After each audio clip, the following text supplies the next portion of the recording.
लगता कि उसकी कोई जरूरत थी यहाँ पर। उसकी वजह यह है कि 6 महीना एसआईटी को हो गया। आज जो हमारी कई डिमांड में जो एडिशनल कलेक्टर को हम निवेदन देने वाले हैं, उसमें एसआईटी की रिपोर्ट शाये की जाए, अवाम के सामने लाई जाए, ये पहली डिमांड है। और आप यकीन मानो कि एसआईटी की रिपोर्ट आने के बाद सरकार खुद सीएम देवेंद्र फडणवीस जूता चप्पल नहीं मारे किरीट सोमैया को जब बोलना आप कि 6 महीने से जो आदमी बांग्लादेशी रोहिंग्या 3000 4000 और तफ्तीश के बाद जब एक आदमी भी नहीं मिलेगा तो जूता बाजारी तो उसकी होने ही वाली है, तो अपने क्यों करना। और किरीट सोमैया से कराई से काहे वो सरकार करेंगी, आमदार का काय कराई जा जिनकी जिम्मेदारी थी। आज हालात ऐसे हो गए कि एक फर्द को 4 5 नोटिस आ रही है अलग अलग डिपार्टमेंट से, कभी एसआईटी से, कभी छावनी पुलिस स्टेशन से, कभी कैंप पुलिस स्टेशन से फोन आता है, कभी कारपोरेशन से फोन आता है, कभी प्रभाग ऑफिस से फोन आता है। ऐसी इंक्वायरी जिसके कागज भी पूरे मुकम्मल दुरुस्त है, 5 6 जगह से इंक्वायरी, फिर उस हिस्से का जो पुलिस स्टेशन है वहां से पुलिस उसके घर आ जाती है। कितने बच्चे हैं उनके पेपर दो, भाई कितने हैं उनके पेपर दो, माँ बाप है तो उनके दो, नहीं है तो डेथ सर्टिफिकेट दो। जहनी तनाव में लोग आ गए हैं, पूरा घर जहनी तनाव में आ गया है। इसका जिम्मेदार कौन है। मेरी पुलिस डिपार्टमेंट से भी ये बोल रहा है कि आप एसआईटी में एक इंक्वायरी कर रहे हो, आप सारे कागज पत्र जितने आप डॉक्यूमेंट मांगते हो वो लेकर जाकर वहां से देते हैं।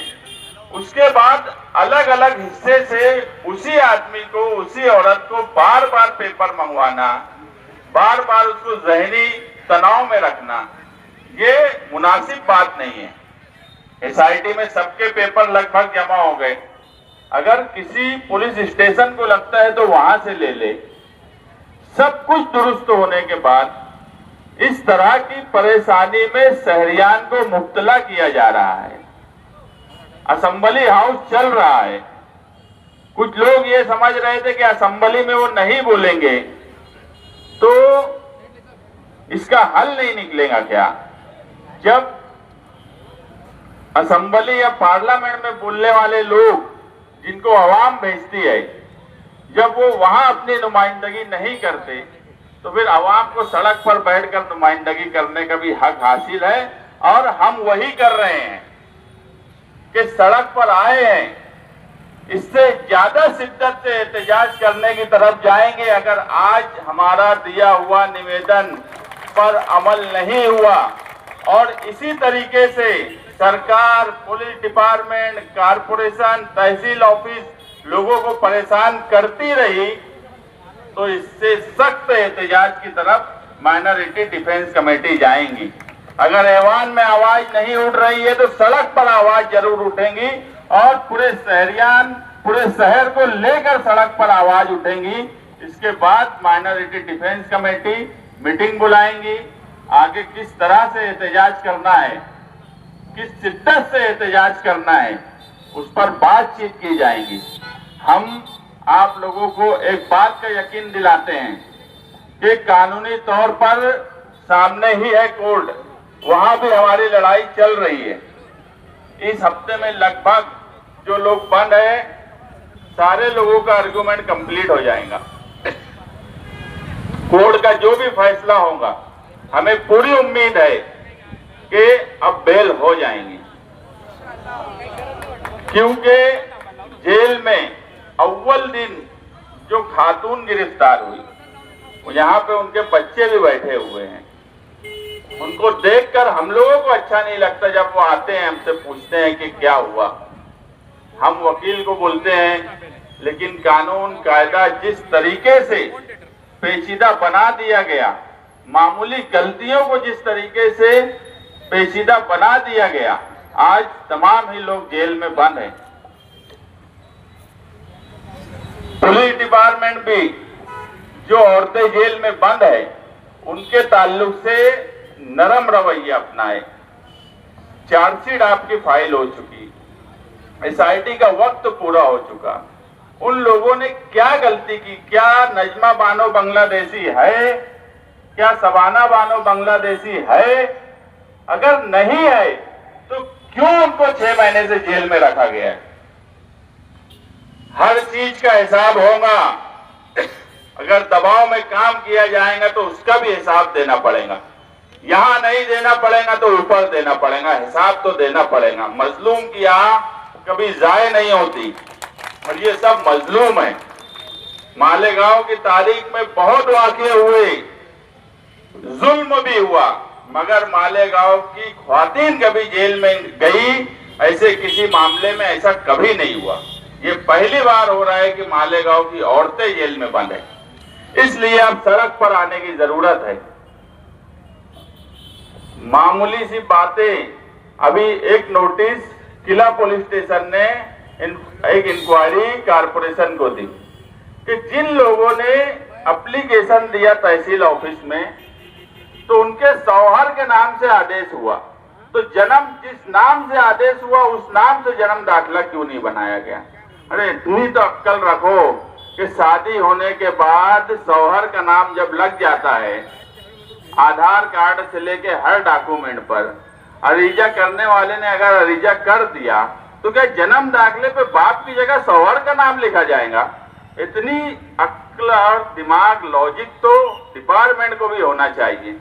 सिर्फ परेशान करना, कोई भी बात कहीं से भी उठाना और उसके अंदर शामिल करना, इंक्वायरी करना, इंक्वायरी पे इंक्वायरी, इंक्वायरी पे इंक्वायरी, इतनी इंक्वायरी अगर किरीट सुमैया के नीलम नगर मुलुंड में की जाती तो मैं यकीन से बोलता हूं कोई ना कोई बांग्लादेशी जरूर निकल जाता।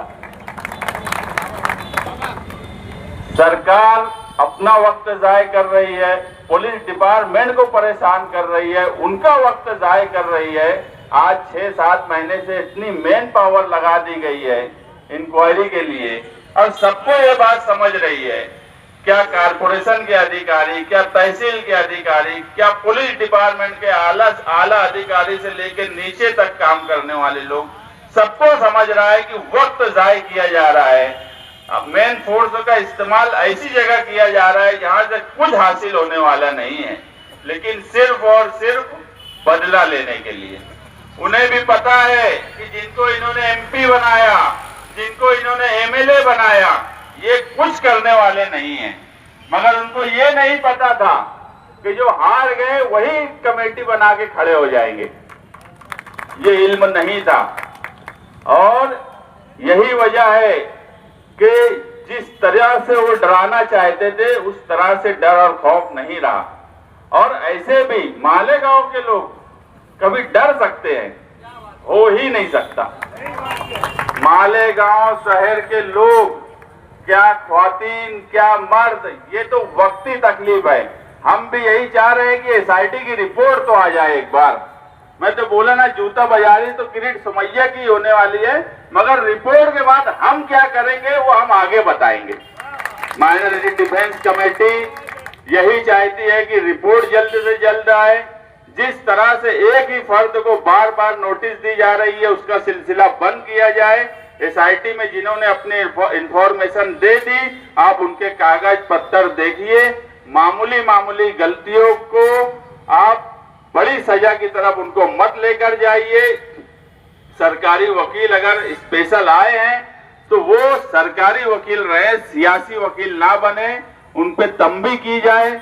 जिन लोगों का जन्म दाखिला रद्द हो गया और उनके एडमिशन के मसले हैं, उनका जल्द से जल्द जन्म दाखिला बनाया जाए।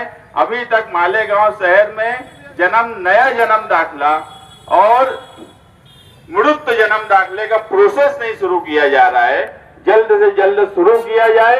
यही सब मेमोरेंडम देने के लिए हम यहाँ जमा हुए हैं। अभी माइनॉरिटी डिफेंस कमेटी के कन्वीनर आसिफ शेख साहब आपके सामने बात रखेंगे, उसके बाद हम निवेदन देके आगे का क्या ऐलान है वो हम बताएंगे। शुक्रिया।